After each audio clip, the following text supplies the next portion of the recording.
Top 10 के sponsor है Adnan water tank, safe and healthy water storage solution, Ballaguda, Hyderabad. अस्सलाम वालेकुम नाज़रीन, मैं हूं आसिम खान और आप देख रहे हैं BBN चैनल। आइए देखते हैं आज की टॉप 10 न्यूज़।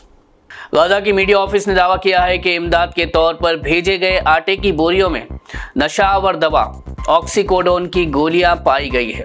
हुकूमत का कहना है कि ये एड के नाम पर गाजा के अवाम को जहनी तौर पर मजलूम बनाने की साजिश है। मीडिया ऑफिस ने इसे पब्लिक हेल्थ पर हमला और फ़लस्तीनियन सोसाइटी को तबाह करने की केमिकल जंग करार दिया। हुकूमत ने इंटरनेशनल बॉडीज से इस क्राइम की तहकीकात और जिम्मेदारों के खिलाफ कार्रवाई का मुतालबा किया है। UN secretary general Antonio Guterres ने गाजा में फौरन वारबंदी का मुतालबा करते हुए कहा कि लोग खाना ढूंढते ढूंढते मर रहे हैं। उनका कहना था कि खाना तलाशना कभी भी मौत का सबब नहीं बनना चाहिए। गुटेरेस ने इजराइल को याद दिलाया कि वो एक ऑक्यूपाइंग पावर है और उसका फ़र्ज़ है कि इंसानी इमदाद का रास्ता खुला रखे।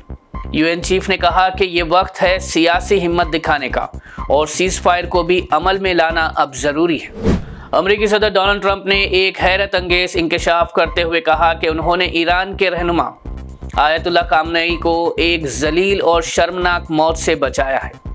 ट्रंप का कहना है कि उनको मुकम्मल मालूमात हासिल थी कि खामेनी किस जगह छुपे हैं, लेकिन उन्होंने जानबूझकर इजरायली या अमेरिकी हमले को रुकवा दिया। इस इंकशाफ के साथ ही ट्रंप ने ईरान को खुली धमकी देते हुए कहा कि अगर ईरान ने यूरेनियम का प्रोग्राम जारी रखा तो अमेरिका दोबारा बम बरसाएगा। ईरान ने इजराइल पर ताना मारते हुए कहा कि जब मिसाइल्स गिर रहे थे तो वो अपने डैडी अमेरिका के पास भाग गया। ईरान के फॉरेन मिनिस्टर ने कहा कि इजराइल की असल ताकत सिर्फ अमेरिका की छतरी है, वरना तेहरान के मिसाइल्स ने इजराइल का असली चेहरा दिखा दिया है। उन्होंने डोनाल्ड ट्रंप के खामेनी से मुतालिक बयान को बेअदब और गैर कबूल करार दिया। ईरान ने सदर ट्रंप से कहा कि अगर वाकई डील चाहते हो तो पहले अपनी ज़बान ठीक करो और ये नफ़रत और धमकियों का दौर अब ख़त्म होना चाहिए। ईरान का कहना है कि अगर वेस्ट और इजराइल ने ख्वाब देखने ना छोड़े तो ईरान अपनी असल मिलिट्री पावर का नमूना भी दिखा देगा।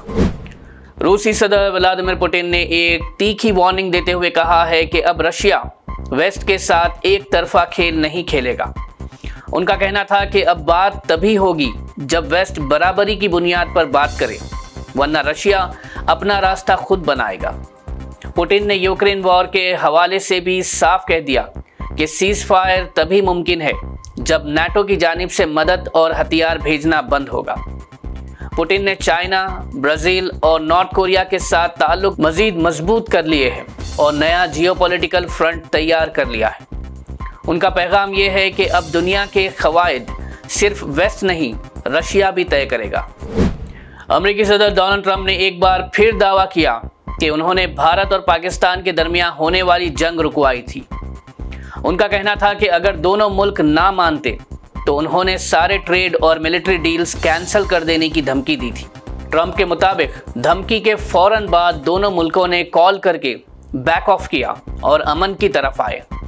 उन्होंने इस काम को ग्रेट अचीवमेंट कहा और ख़ुद को साउथ एशिया का मीडिएटर बनाया, मगर भारत ने इन दावों को रद्द करते हुए कहा कि seize fire DGMO level talks का नतीजा था, ना कि ट्रंप के प्रेशर का।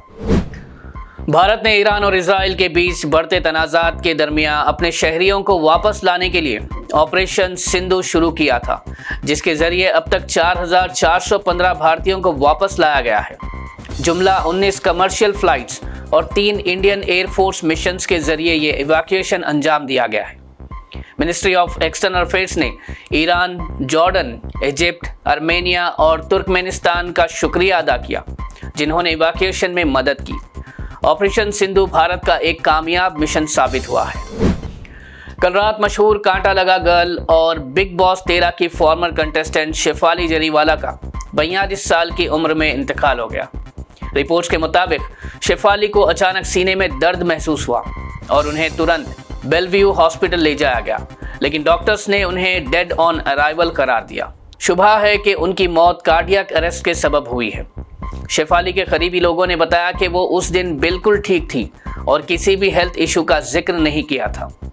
पुलिस ने पोस्टमार्टम के लिए लाश भेज दिया है और डोमेस्टिक स्टाफ से पूछताछ भी शुरू कर दी है। टीवी और फिल्म इंडस्ट्री के अलावा उनके फैंस ने सोशल मीडिया पर उनकी अचानक वफात पर गम का इजहार किया है।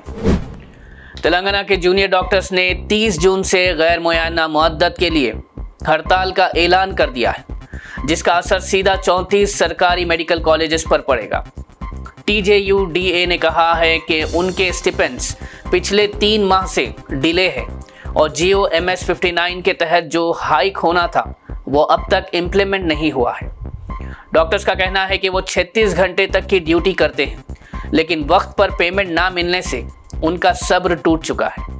उन्होंने ये भी हाईलाइट किया कि हॉस्पिटल में इंफ्रास्ट्रक्चर की सख्त कमी है, सीनियर फैकल्टी की पोजीशंस खाली है और फी रीइंबर्समेंट और स्कॉलरशिप्स भी पेंडिंग है।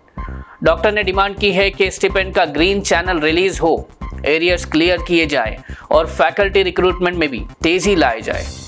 तेलंगाना की हेल्थ केयर सिस्टम पर इस हड़ताल का गहरा असर पड़ने का अंदेशा है। AIMIM चीफ असदुद्दीन ओवैसी ने इलेक्शन कमीशन पर इल्ज़ाम लगाया है कि बिहार में छुपकर NRC जैसा प्रोसेस शुरू किया गया है।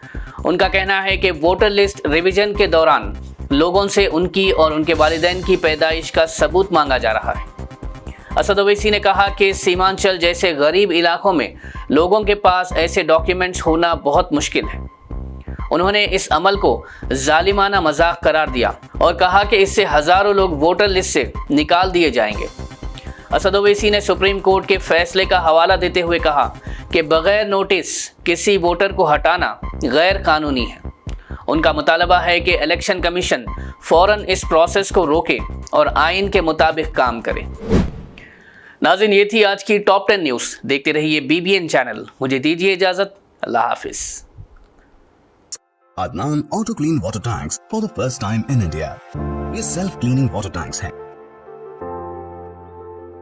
जिनको लगाने से आपका पानी बैक्टीरिया और जर्म्स से महफूज रहता है और आपके घर में बीमारियों का डर कम हो जाता है। फोम लेयर का इस्तेमाल करके 4 लेयर्स में इन टैंक्स को बनाया गया है। तो आप भी अपने घरों से साधारण वाटर टैंक्स को हटाइए और घर ले आए Adnan auto clean water tanks. Adnan water tanks, safe and healthy water storage solution, Bangalaguda, Hyderabad.